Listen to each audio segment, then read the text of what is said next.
আসসালামু আলাইকুম, কেমন আছেন সবাই? আশা করি সবাই ভালো আছেন। সকালে ঘুম থেকে উঠেই রাস্তার উপর চলে আসছি। আসার পর একটা জিনিস দেখলাম, এটা দেখে আমার খুব ভালো লাগছে। তো এখন অনেকে মাঠে গরু চড়ায়, কারণ আমাদের বিলে এখন প্রচুর পরিমাণ ঘাস হয়েছে। তো যার কারণে অনেকে বিলের মধ্যে গরুগুলো নিয়ে যায়। তো এই গরুর পালগুলো যখন রাস্তা দিয়ে নিয়ে যায়, এই জিনিসগুলো দেখতে খুব ভালো লাগে।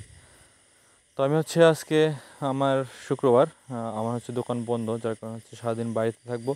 তো ভাবছি বাড়িতে থাকবোই যেহেতু, তো সারাদিন আমার দুইটা ছোট ছোট ঘর আছে।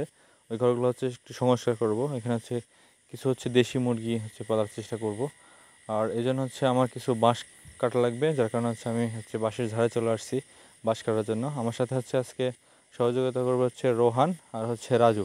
ওরা দুজন আমাকে বাঁশ কেটে দিবে, বাঁশ ফাটাই দিবে, বাতা বানাই দিবে এবং ঘরটা সংস্কার করে দেবে। তো আমরা আমাদের বাঁশের ধারে চলে আসছি। তো এখন বাঁশের ধারে খুব একটা বেশি বাঁশ নাই। বাঁশ যখন ছিল তখন দাদা যখন বেশি ছিল তখন অনেক বাঁশ থাকতো, কারণ দাদা বাঁশের ঝাড়টা অনেক পরিচর্যা করতো। এখন বাঁশের ঝাড় পরিচর্যা করার মতো ওইরকম কেউ নাই। বাঁশের ঝাড় অনেক জঙ্গল হয়ে গেছে, তার কারণ অনেক বাঁশটা ভালো হয় না।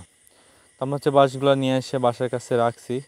তো এখন এই ঘরটা মাটি ফেলছিলাম কিছুদিন আগে, ওই মাটিগুলো একটু সমান করে দিচ্ছি, লেবেল করে দিচ্ছি। লেবেল করে দেওয়ার পরে আমরা বাঁশগুলো ফাটাবো, ফাটানোর পরে বাতা তুলবো। বাতা তুললে এই ঘরটা বেড়া দেবো। আর পাশে আরেকটা যে ঘরটা দেখছেন ছাপড়া, ওই ছাপড়া ঘরটাতে চারিদিকে নেট করব। নেট করে একটা দরজা তৈরি করব। আর উপর দিকেও কিছু টিন লাগাবো। এই কাজগুলো আমরা নিজেরাই করব। তো আমি আর রোহান এখন মাটিটা লেবেল করতেছি। রাজু একটু দোকানে গেছে, আমাদের একটু ক্ষুধা লেগে গেছে, কিছু খাবার আনতে গেছে দোকানে।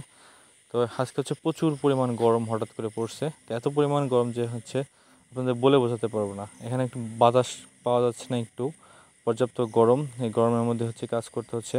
তো খামারের কাজগুলো এরকমই। খামারের কাজগুলো অনেক কষ্টের কাজ।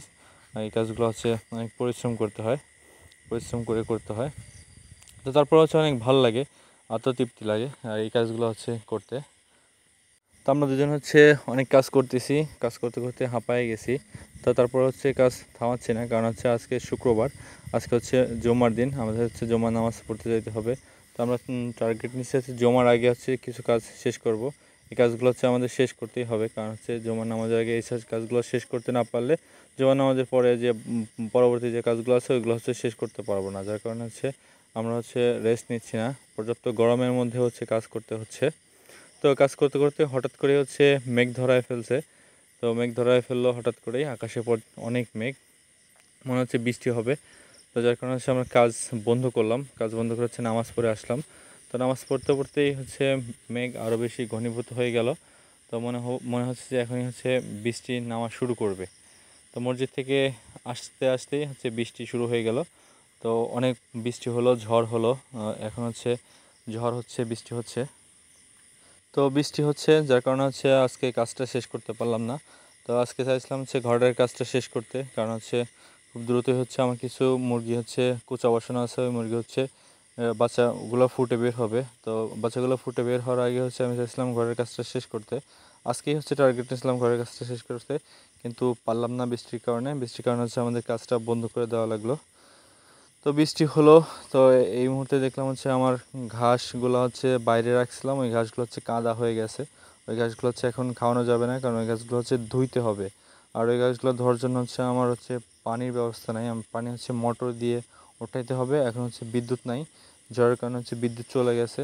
তার কারণে আমাকে এখন বিকেলের জন্য কিছু ঘাস কাটতে হচ্ছে। তাই আমি ঘাসের খেতে চলে আসছি। তো ঘাসের খেতে মোটামুটি নরম হয়ে গেছে বৃষ্টির কারণে। বৃষ্টির পানিতে ঘাসের জমি অনেক নরম হয়ে গেছে। তার যার কারণে আমি অল্প কিছু ঘাস কেটে নিয়ে যাব। আর ঘাসগুলোতেও বৃষ্টিতে কাদা ছিটে ছিটে উঠছে। যার কারণে এখানে কিছু ফাঁকা ঘাস আমি রাখছিলাম। এই ঘাসগুলো অনেক ছোট কচি ঘাস। তো এই ঘাসগুলো আমি এখন কেটে নিয়ে গরুকে দিব। তো কিছু করার নাই, বৃষ্টির মধ্যেই গরুর জন্য ঘাস কাটতে হচ্ছে। তো খামার কাজগুলো আসলে এরকমই, ঝড় বৃষ্টি যাই হোক এই কাজগুলো বন্ধ থাকে না। এগুলো করতেই হবে আমাকে, কারণ আমার যে পানিগুলো আছে, আমার যে খামারের যে সদস্যগুলো আছে ওদেরকে খাওয়াইতেই হবে। ওদের খাবার তো আর বন্ধ রাখা যাবে না। ঝড় বৃষ্টি যাই হোক ওদের পেট আমাকে চালাইতেই হবে। যার কারণে বৃষ্টিতে ভিজিয়ে ভিজিয়ে আমার এখন ঘাস কাটতে হচ্ছে, কারণ গরুগুলো এখন খাইতে দিব। ওরা হচ্ছে খাওয়ার জন্য অনেক ছটপট ছটপট করতেছিল। আমি হচ্ছে কিছু ঘাস হচ্ছে ওদের জন্য কাটলাম। এই ঘাসগুলো হচ্ছে আমি এখন ওদের দিয়ে দেবো। এটা হচ্ছে আমার গরু। আপনারা হচ্ছে যারা হচ্ছে আমার ব্লগগুলো নিয়মিত দেখেন তারা হচ্ছে অবশ্যই জানেন যে আমার হচ্ছে 2টা গরু আছে। তো এই গরু হচ্ছে আমার কাছে মনে হচ্ছে একটা গরু হচ্ছে ডাক আসছে, কিছুদিন আগে হচ্ছে হিটে আসছিল একটা গরু। এটা হচ্ছে আমি হচ্ছে বীজ দিছিলাম, ওই বীজটা হচ্ছে থাকে নাই, আবার হিটে আসছিল।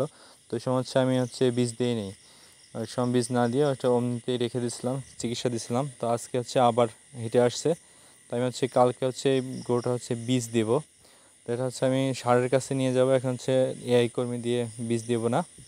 বিকেল হয়ে গেছে, তো ভাবলাম আর কোথায় যাব কি করব, গরু টরু খাওয়ানো শেষ। তো এখন হচ্ছে বাড়ির পাশে হচ্ছে একটা মাঠ আছে, পোলাপান হচ্ছে মাঠ বানাইছে, এখন হচ্ছে খেলাধুলা হচ্ছে। আজকে হচ্ছে ওরা একটা পাড়ার সাথে খেলা দিয়েছিল, আচ্ছা হচ্ছে আহমদপুর হচ্ছে শহীদ চরণিকা, ওদের সাথে হচ্ছে পোলাপানি খেলা দিয়েছিল। তো খেলা হচ্ছে বাড়ির পাশে, তো ভাবলাম একটু খেলা দেখে আসি। তো ওদের খেলা হচ্ছে ভালো লাগতেছিল, বৃষ্টির মধ্যে পানি জমে গেছে মাঠে, গুড়ি গুড়ি বৃষ্টিও হচ্ছে, এর মধ্যে হচ্ছে ওরা খেলতেছে। তো এটা দেখে হচ্ছে ছোটোবেলার কথা মনে পড়ে গেল। ছোটোবেলাতে হচ্ছে আমরাও এরকমভাবে খেলতাম। তো এখন আর হচ্ছে ফুটবল খেলা ওরকম হয় না আমার, কারণ হচ্ছে আমি অনেক ভারী হয়ে গেছি, অনেক মোটা হয়ে গেছি, আর ওরকম হচ্ছে বয়সও হয়ে গেছে মোটামুটি, যার কারণে হচ্ছে খেলা হয় না। তো যার কারণে হচ্ছে ওদের খেলাগুলো দেখলাম দাঁড়া দাঁড়া, ভালো লাগতেছিলো খেলা দেখতে।